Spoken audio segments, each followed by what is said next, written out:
Como tem acontecido nos jogos entre Botafogo e Flamengo no Engenhão, obviamente com o mando alvinegro, muita confusão na noite de quinta-feira no Rio de Janeiro, fora do estádio e dentro do estádio.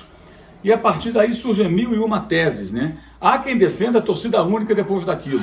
É uma falta de noção absurda, né? Como é que alguém pode defender a torcida única num jogo em que o time mandante tinha 90% da carga de ingressos e o time visitante cerca de 10%? E que teve brigas e confusões fora do estádio, mas também e principalmente dentro do estádio, entre os torcedores do time visitante. Inclusive, um torcedor foi espancado, há um vídeo que mostra isso, está aí circulando nas redes sociais, e depois foi constatado pelos colegas, né, de vários veículos aí que primeiro até que foi o Globo Esporte, mas depois outros também, o UOL e tal, publicaram, né, que o torcedor que foi espancado, porque suspeitaram que fosse um rubro-negro infiltrado entre os botafoguenses, na verdade era torcedor alvinegro. E o rapaz apanhou, sofreu várias lesões, perdeu o dente, um negócio medonho, porque algum imbecil achou que o cara era Flamengo. Que ele fosse Flamengo, não tinha nada que estar ali. É querer arrumar confusão, óbvio, mas também não justifica o cara ser espancado, que mandassem embora dali, que chamassem a segurança, ó, o cara rubro-negro aqui no meio, o que ele quer arrumar? A confusão? Mas não, espancaram o cara e o cara nem rubro-negro era.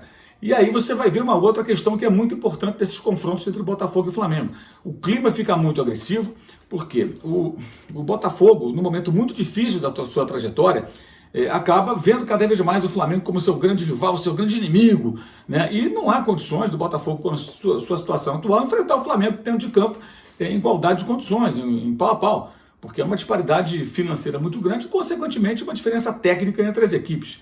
Mas o que ocorre? Você vê as pessoas imbuídas de um ódio muito grande, porque precisam vencer do rival, precisam conquistar pelo menos esse título na temporada, que seria uma vitória sobre a equipe do Flamengo. Ainda mais o Flamengo liderando o campeonato, essa boa situação, finalista de Libertadores e tudo mais. O Botafogo entrou na zona de rebaixamento. E aí vem a parte que eu acho que é a mais importante. Fundamental, a rivalidade no futebol. É muito importante que o botafoguense queira vencer o Flamengo, mas quando isso passa do ponto, vira até algo pouco inteligente, porque os grandes adversários do Botafogo, nos jogos recentes, entre os cariocas, fora os times de outros estados, eram Fluminense e Vasco. Fluminense e Vasco que derrotaram o Botafogo recentemente, Fluminense no Engenhão e o Vasco em São Januário. Tivesse vencido o Fluminense no seu jogo em casa contra o time tricolor, o Botafogo estaria invertendo papéis com a equipe das Laranjeiras. Não estaria no rebaixamento, estaria o Fluminense, mas perdeu. Então essa mobilização que há contra o Flamengo deveria existir nos jogos mais importantes para o Botafogo sobreviver na Série A, independentemente de se mobilizarem ou não para enfrentar o Flamengo.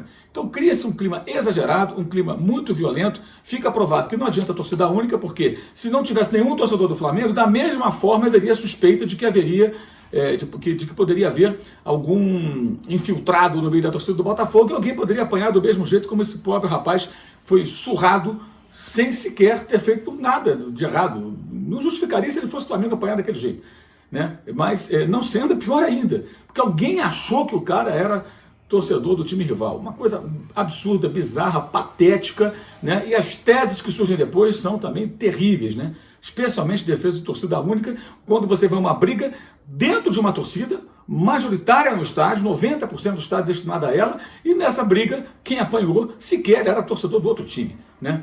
Vamos ser menos ingênuos, né? Na hora de analisar essa questão, a imprensa brasileira precisa se aprofundar um pouco mais no que envolve torcidas organizadas, rivalidades, briga pelo poder em torcidas e tudo mais. Como tem que ter briga, meu amigo, pode existir briga até dentro da própria torcida, dentro da própria torcida organizada. Briga pelo poder, briga pelo comando, briga por várias razões. Isso acontece aqui no Brasil, na Argentina, no mundo inteiro. E aí aparece sempre um gênio querendo colocar essa bizarra torcida única como solução, o que evidentemente não é. Tanto que em São Paulo você tem torcida única já há um bom tempo. Eles não abrem mão disso e vira e mexe, tem gente morrendo, tem confusão. A polícia aqui em São Paulo é uma delegacia especializada, a DRAD, que está sempre fazendo ações, inclusive, envolvendo briga de torcida e prisão, esse tipo de coisa. Por quê? Porque o bicho continua pegando. Não adianta você pegar e proibir o cidadão de ver um jogo no campo do rival, né, para evitar a confusão, que a confusão vai continuar acontecendo. É tirar o sofá da sala, né? Essa é a realidade. Mas esse jogo de quinta-feira foi um jogo muito complicado e eu acho que a raiz do problema precisa ser identificada de uma forma um pouco mais astuta, né? Está muito na espuma, está muito superficial a análise desse problema. A gente precisa se aprofundar mais, tem pouca gente entendendo o que está se passando de fato. E aí surge de tudo. E mais, Violência do Botafogo fora de campo, dos torcedores e em campo. O time foi duro, bateu bastante. Normal que seja viril, queira ganhar, que tente intimidar, mas passou um pouquinho do ponto. Resultado, o jogador expulso muito cedo e a derrota no final acabou perdendo e entrou na zona de rebaixamento. Do que adiantou tudo isso? Para nada. Simplesmente para nada. Apenas aí muita briga fora do estádio, muita confusão e um pobre botafoguense surrado pelos seus próprios colegas de torcida. Saudações.